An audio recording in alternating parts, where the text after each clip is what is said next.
Hello students, कैसे आप लोग। स्वागत है आपका आपके अपने YouTube channel accountancy vision classes में। आज स्टार्ट करते हैं 12th क्लास का chapter number 5 accounting equation part 1। जैसा कि आपको पता ही है कि मैं मोस्टली क्लासेस में एक मोटिवेशनल कोटेशन से अपनी क्लास को स्टार्ट करता हूं। तो आज की मोटिवेशनल कोटेशन है कि सपने हमेशा बड़े देखिए, सपने हमेशा बड़े देखिए, dream always big. And second thing, उन सपनों को पूरा करने में जुट जाइए, उन सपनों को पूरा करने में जुट जाइए। इसी के साथ अपनी क्लास को स्टार्ट करते हैं। Chapter number 5 11th class accounting equation part 1। Equation का मतलब क्या होता है? इक्वेशन का मतलब होता है बैलेंस पोजीशन। अगर एक नॉर्मल व्यक्ति से मैं बात करूं कि इक्वेशन क्या है तो वो कहेगा बैलेंस, बोथ साइड बैलेंस होनी चाहिए, ये इक्वेशन है। लेकिन अगर मैं अकाउंटिंग इक्वेशन की बात करूं, इक्वेशन से पहले अगर अकाउंटिंग वर्ड लगा है तो अकाउंटिंग इक्वेशन का मतलब होता है एसेट्स और लायबिलिटीज़ बराबर होनी चाहिए किसी भी एंटरप्राइज की, किसी भी बिजनेस की। This is known as accounting equation. यानी कि an accounting equation is a mathematical expression which shows that the assets and liabilities of a firm are equal. यानी किसी भी फर्म की अगर मैं मैथमेटिकल वे में एक अकाउंटिंग इक्वेशन को एक्सप्रेस करूं तो किसी भी एंटरप्राइज की एसेट्स और लायबिलिटीज़ अगर बराबर हैं तो उस ऑर्गेनाइजेशन को मैं इक्वल पोजीशन में कहूँगा। यानी उस एंटरप्राइजेस की जो पोजीशन है बैलेंस शीट की वो बैलेंस्ड है। An accounting equation is based on the dual aspect concept of accounting meaning. Dual aspect principles मैं आपको already बता चुका हूँ। Dual aspect principles के हिसाब से each and every transaction having dual aspect, if it is recorded in the debit side, if it is recorded in the debit side, at the same time it will be recorded in the credit side. यदि हमने किसी भी transaction के एक aspect को debit कर लिया तो हमें उस एस्पेक्ट को क्रेडिट भी करना होगा। This is known as dual aspects. Okay? Every transaction has dual aspect or two aspect, debit and credit. It holds that for every debit there is a credit of equal amount. यानी कि अगर किसी भी transaction का debit है तो उस transaction का क्रेडिट भी होगा with the same amount, right? And vice versa. It means total claim will always be equal to the total assets of the firm. The claims also known as equities or equities are of two types. The claims also known as equities are of two types, owner's equity or capital liability or amount due to outsiders यानी outsider equity. As you know that किसी भी business को करने के लिए finance is a blood, finance is a backbone of the business. अगर हमारे पास finance की अनअवेलेबिलिटी है तो हम अपने बिजनेस को स्मूथली रन नहीं कर सकते। तो जब कोई बिजनेस, कोई एंटरप्राइज, जब कोई बिजनेसमैन रन करता है तो सबसे पहले वो फंडिंग करता है। तो फंडिंग में सबसे पहले उसका पैसा होता है, this is known as owner's equity, और कुछ पैसा बोरोड फंड के थ्रू होता है, this is known as claim to the outsiders. Assets is equal to equities, total claim, और एसेट्स इज इक्वल टू, यानी assets is equal to equities total claim. Total claim में उसका अपना पैसा plus वो पैसा जो बोरोड फंड के थ्रू एक एंटरप्राइज ने कलेक्ट करा है, और assets is equal to liabilities plus capital, liabilities is equal to assets minus capital, और capital is equal to assets minus liabilities. अगर मैं इस फार्मूले को देखूं तो assets is equal to liabilities plus capital. अगर मुझे ये फार्मूला पता है तो मैं दो फार्मूले और बना सकता हूं, liabilities is equal to assets minus capital और capital is equal to assets minus liabilities. Okay, यानी कि इन शॉर्ट अगर मुझसे पूछा जाता है अकाउंटिंग इक्वेशन क्या है तो अकाउंटिंग इक्वेशन का मतलब होता है एक एंटरप्राइज की, एक ऑर्गेनाइजेशन की, एक फर्म की एसेट्स और लायबिलिटीज़ बराबर होनी चाहिए। ये डुअल एस्पेक्ट प्रिंसिपल के बेस पर काम करता है, और डुअल एस्पेक्ट प्रिंसिपल हमें ये बताता है कि every transaction, each and every transaction having dual aspects, debit and credit, if it is debited at the same time it will be credited with the same amount. The above relationship is known as accounting equation or the balance sheet equation. Total assets is equal to liabilities plus capital plus profit minus losses. अगर मुझे total assets business की निकालनी है, जैसा कि मैंने आपको बताया था कि assets is equal to equities, यानी total assets is equal to liabilities plus capital plus profits minus losses.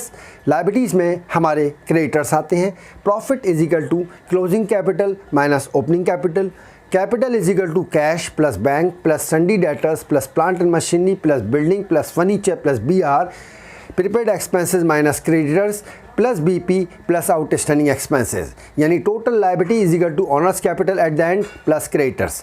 Total liabilities means obligation to pay, यानी कि हमने बिजनेस एंटिटी कॉन्सेप्ट में पढ़ा है कि जब एक बिजनेसमैन पैसा लगा देता है तो बिजनेस और बिजनेसमैन दो डिफरेंट एंटिटीज़ हो जाते हैं, यानी बिजनेस में और बिजनेसमैन में एक लीनियर डिफरेंस हो जाता है। बिजनेस के अकाउंट्स बिजनेसमैन के पॉइंट ऑफ व्यू से नहीं बनाए जाते। In the books of account transactions are recorded with the point of view of business, not of businessman, right. तो यहाँ पर अगर मैं एसेट्स की बात करूँ तो assets is equal to total liability is equal to होती है ऑनर्स का अपना पैसा। ऑनर्स का अपना पैसा भी एक तरह से लायबिलिटी माना जाएगा, right. Owners capital at the end plus creditors, यानी owners capital at the end is equal to owners capital at the beginning plus revenue minus expenses. Closing capital is equal to closing assets minus closing liabilities, यानी अगर firm ने किसी partner से loan लिया है, किसी outside party से loan लिया है, तो उसे हम एक्सटर्नल लायबिलिटीज़ के फॉर्म में कंसीडर करेंगे। यानी profit is equal to closing capital plus drawings minus additional capital minus opening capital. अब एक क्वेश्चन मैं आपसे पुटअप करता हूँ कि do you think that a transaction can break the accounting equation? क्या कोई भी बिजनेस की ट्रांजेक्शन अकाउंट इक्वेशन को ब्रेक कर सकती है? क्या प्रूव कर सकती है कि इस ट्रांजेक्शन के होने से इक्वेशन डिसबैलेंस हो जाएगी? Definitely not possible.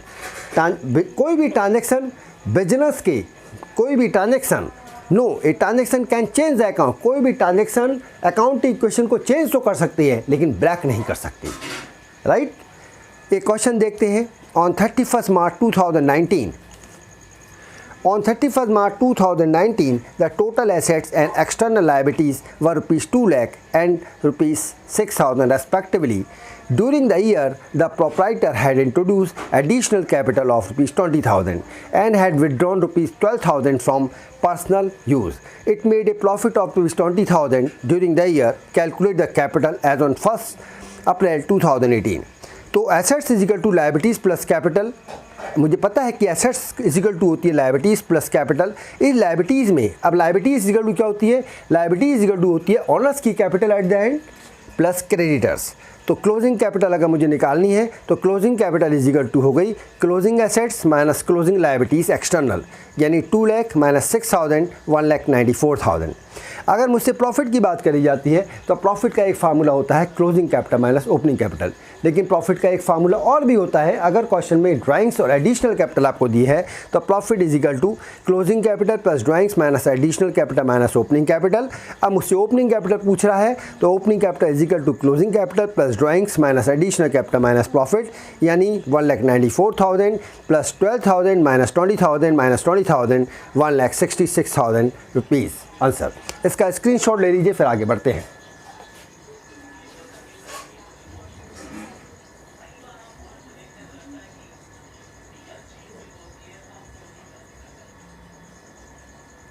Okay students,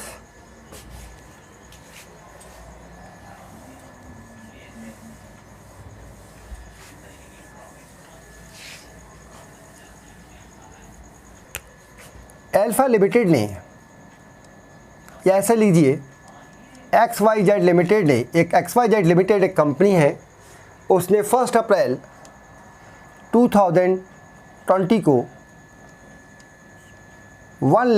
10 lakh rupees invest करा, invested as capital. XYZ limited ने 1 अप्रैल 2020 को 10 लाख रुपीज़ इन्वेस्ट करा और देखते देखते 31 मार्च 2021 को उसका क्लोजिंग कैपिटल 15 लाख हो गया। मिस्टर XYZ लिमिटेड ने 1 अप्रैल 2020 को 10 लाख रुपीज़ इन्वेस्ट करा और 31 मार्च 2021 को ये पैसा 15 लाख ज़्यादा हो जाएगा, 12 लाख हो गया।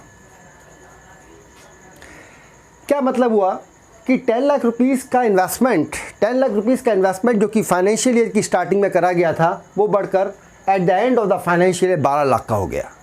यानी कि जो बिजनेसमैन ने पैसा अपने बिजनेस में लगाया उसने ग्रोथ करी, वो पैसा ग्रोथ करा। तो यानी कि ये जो ₹2 लाख हुआ, ये मुझे प्रॉफिट हुआ,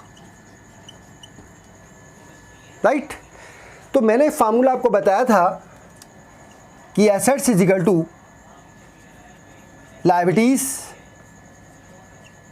प्लस कैपिटल होता है। मेन फार्मूला है इस चैप्टर का। अब मैंने बताया था profit is equal to closing capital minus additional capital होता है। अब मुझे बताइए कि मिस्टर XYZ लिमिटेड की क्लोजिंग कैपिटल कितनी है? 12 लाख। ओपनिंग कैपिटल कितनी है? ओपनिंग है ये, दिस इज ओपनिंग कैपिटल।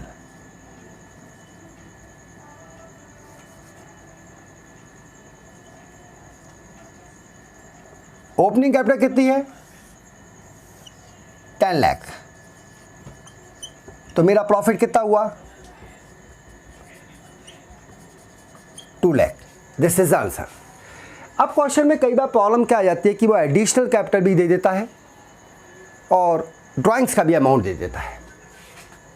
क्या दे देता है? Additional capital and drawings.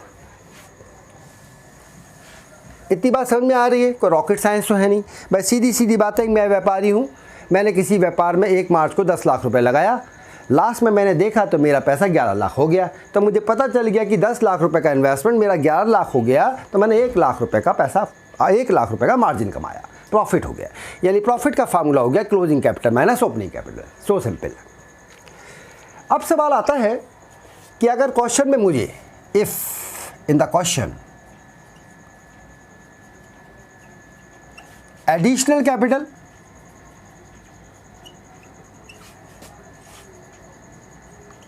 And drawings given, अगर मुझे क्वेश्चन में एडिशनल कैपिटल और ड्राइंग्स गिवन है तो प्रॉफिट का क्या फार्मूला बनेगा?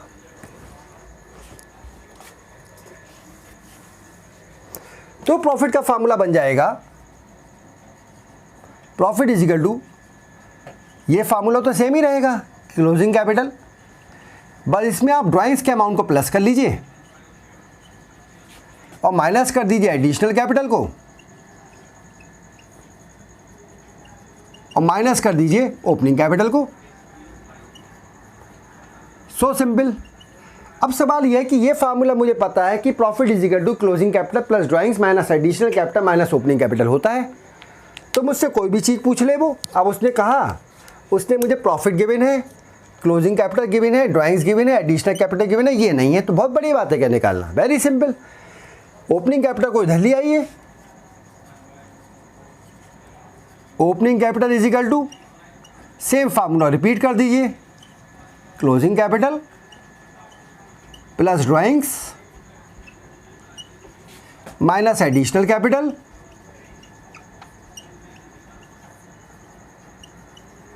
और minus profit, minus profit. That is the answer, that is the formula. एक फार्मूला अगर आपको पता है, main formula profit is equal to closing capital plus, main formula जो प्रॉफिट का है वो क्लोजिंग माइनस ओपनिंग है। अगर वो ड्राइंग्स और एडिशनल कैपिटल दे देता है तो closing capital plus drawings minus additional capital minus opening capital question निकाला जा सकता है। आगे बढ़ते हैं।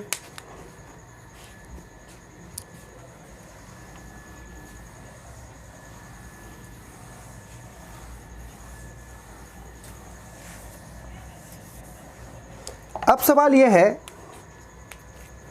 कि ये जो मैं फार्मूला लिखता हूं, assets is equal to liabilities plus capital,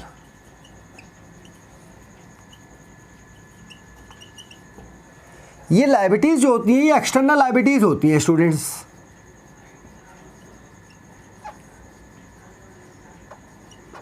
external liabilities are those liability which are paid to the outsiders like to the supplier, to the creditors. Capital means the money invested in business by the proprietor. अब assets is equal to liabilities plus capital मुझे दे रखा है और इसमें से मुझसे कहता है भैया कैपिटल निकाल के दिखाओ, ये निकालो। ये दो चीज़ दे रखी है, बड़ी बात है, निकल सकता है। यानी कि अगर मुझे ये दो चीज़ दे रखी है, ये पूछ रहा है, तो मैं निकाल नहीं सकता ना, निकाल सकता हूँ, निकालिए। Closing capital is equal to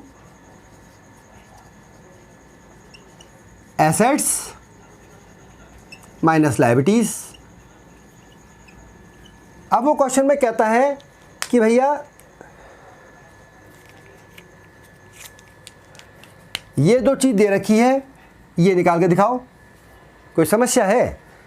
निकल सकती है। Liability is equal to assets minus capital.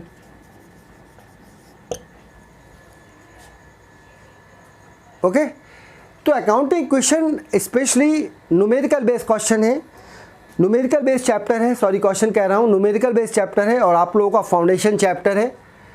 इससे ही आपको बेसिक समझ में आएगा जो आप अब तक सीखते आए हैं। सो बहुत ध्यान से इस चैप्टर को करिए, क्योंकि अकाउंटिंग क्वेश्चन के बाद रूल्स और डेबिट एंड क्रेडिट है, टी शेप अकाउंट है, टी शेप अकाउंट के बाद फिर जर्नल है, जर्नल के बाद फिर लेज़र है, लेज़र के बाद फिर ट्रायल बैलेंस है, राइट। ये कनेक्टेड चैप्टर्स हैं, क्योंकि जनरल बिजनेस ट्रांजैक्शन से जनरल एंट्री, बिजनेस ट्रांजैक्शन अगर होगा तो उसको हम जनरलाइज जरूर करेंगे इन the books of journal, journal होगा तो लेज़र भी होगा, लेज़र के बाद हम उसका ट्रायल बैलेंस बनाएंगे, ट्रायल बैलेंस के बाद हम उसका फाइनेंशियल स्टेटमेंट बनाएंगे, यानी कि profit and trading account, profit and loss account and balance sheet. तो ये आपका बेसिक चैप्टर है, बहुत अच्छे से इसको पढ़िए, बहुत अच्छे से तैयार करिए, जो भी चीज़ मैं आपको करा रहा हूँ उसको अच्छे से लर्न करिए, उसका रिवीजन करिए, सारी चीज़ यहीं से रिवाइज हो जाएगी आपकी अच्छे से। सो इसका नेक्स्ट पार्ट में हम कुछ शॉर्ट न्यूमेरिकल्स करेंगे और कुछ फिर लॉन्ग न्यूमेरिकल करेंगे। बहुत इंपॉर्टेंट चैप्टर है, this is very very important chapter accounting equation. So इस चैप्टर को बहुत अच्छे से करिएगा, फार्मूले मैंने आपको लिखा दिए हैं सारे, और शॉर्ट क्वेश्चंस करेंगे कल कुछ, फिर कुछ लॉन्ग क्वेश्चंस करेंगे और इसके बाद फिर नेक्स्ट चैप्टर की तरफ जाएंगे। एक्चुअली मैं अभी कोई भी 11-12 लेवल पर बिजनेस स्टडीज़ और इकोनॉमिक्स का चैप्टर अपलोड नहीं कर रहा हूँ, क्योंकि अभी फ़िलहाल मैं जब तक अकाउंट्स 11th और 12th लेवल का 50-50% कवर नहीं कर लूँगा, या मेरी स्ट्रेटजी थोड़ी ये है कि पहले अकाउंट्स 11th क्लास का और अकाउंट्स 12th क्लास का सारे चैप्टर अपलोड करने के बाद इकोनॉमिक्स और बिजनेस स्टडीज़ 11-12 लेवल की टच करूँ, राइट। क्योंकि अकाउंट्स 11th और 12th लेवल की काफ़ी ज़्यादा एलोबरेटेड है और काफ़ी चीज़ें उसमें हैं, और मेरा एम जो है आपको अच्छे से समझाना है, ना कि मुझे अपने लेवल से चैप्टर्स को पूरा करना है, मुझे आपके लेवल के हिसाब से चीज़ों को कराना है। सो इन्हीं शब्दों के साथ मैं आज की क्लास को कंप्लीट करता हूँ। मिलते हैं नेक्स्ट क्लास में नेक्स्ट टॉपिक के साथ, नेक्स्ट न्यूमेरिकल्स चैप्टर, न्यूमेरिकल के साथ जो कि अकाउंटेंसी इक्वेशंस में है, और फिर उसके बाद कुछ लॉन्ग क्वेश्चंस लेकर चलेंगे। सो बने रहिए आपके अपने इस चैनल में अकाउंटेंसी विजन क्लासेस में। चैनल को लाइक शेयर एंड सब्सक्राइब करना ना भूलिएगा, क्योंकि आपका चैनल है, आपकी सपोर्ट के लिए है। डिजिटल प्लेटफॉर्म पर ऑनलाइन घर में बैठे हुए आपको सुविधा मिल रही है कि आप हर चीज़ को आराम से कैप्चर कर सकते हो, वो भी फ्री ऑफ कॉस्ट। सो इससे बढ़िया बात क्या हो सकती है। तो अपने फ्रेंड्स में मैक्सिमम इस चैनल को शेयर करिए, लाइक करिए, सब्सक्राइब करिए, बेल आइकन को दबाना कतई ना भूलिए, ताकि लेटेस्ट नोटिफिकेशन आप तक पहुँचते रहें। So thank you so much for watching it. Have a good day, good luck, thank you so much.